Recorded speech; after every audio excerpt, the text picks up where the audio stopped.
Cameron's late again. I know, I just can't wait to play this long-lost Mega Man game he keeps talking about. Right? It sounds like it'd be better than if Mario and Duck Hunt were in one game. What's up, guys? Oh, there you are, Cameron. Did you bring that Mega Man game with you? I sure did. What is this, off-brand DuckTales?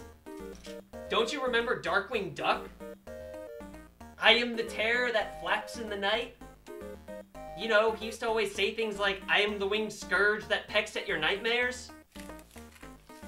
The only TV show ever made about an eponymous anthropomorphic superhero duck?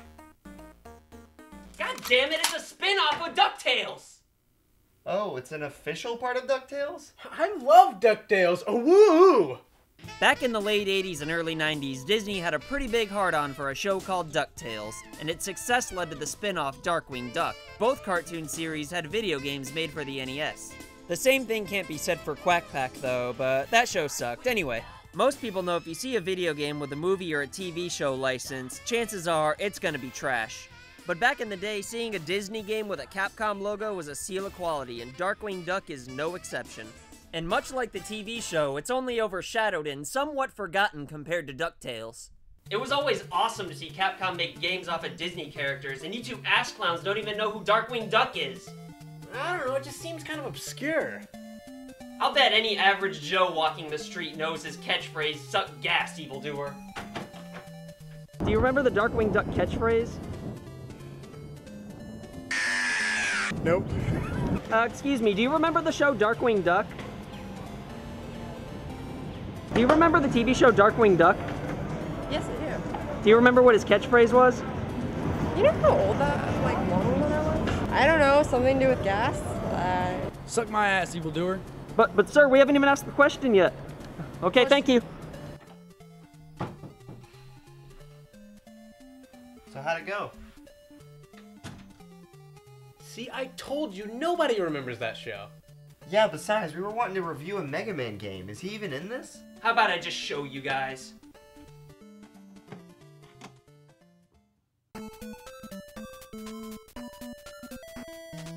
Oh, so it's like Disney's version of Batman. Pretty much. He's dark for a Disney character, but still a Disney character. Huh. This seems interesting. Is this more like Mega Man than Journey to Silius was?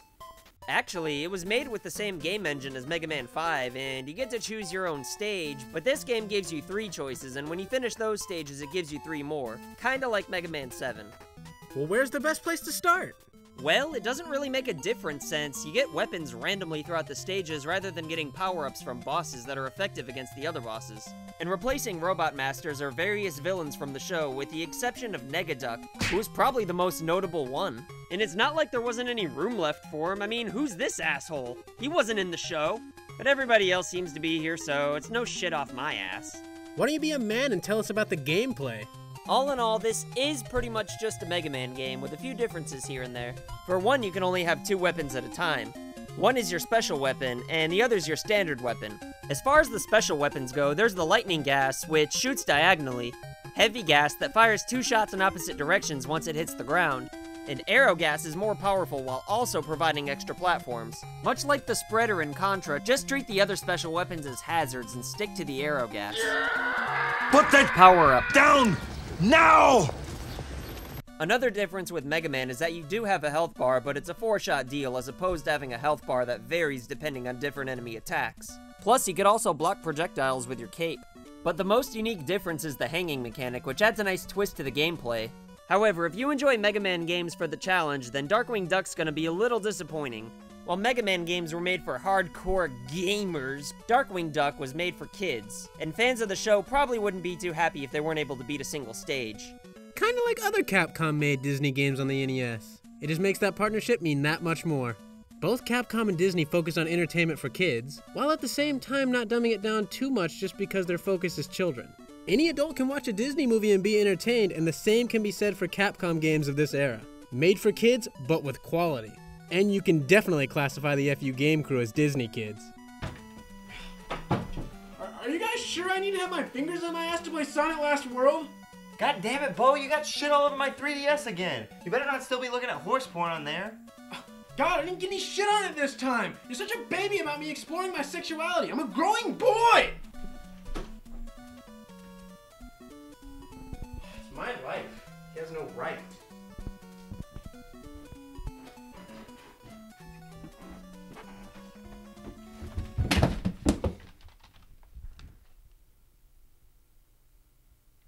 Not surprisingly, the music and sound in general are pretty badass and catchy. Definitely stuff that you'll be humming later on. And like I said earlier, there's 2 different sets of 3 levels, with the second set being slightly harder than the last. But the bosses here are jokes compared to the Robot Masters in Mega Man games.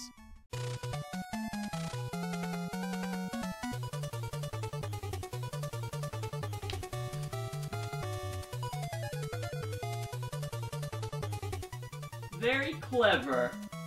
I miss subtle things like this in gaming. If this game was made by Capcom today, the bosses would all have shiny, glowing weak spots for you to shoot. But this game makes you figure it out.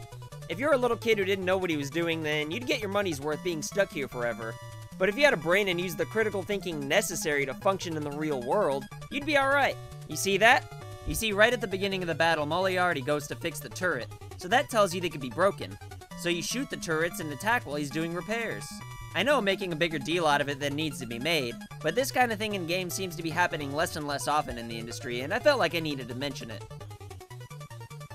Oh wow, we're at the final boss already? We sure are. Suck gas, evildoer. Wow, Cameron, you're really cool. Thanks.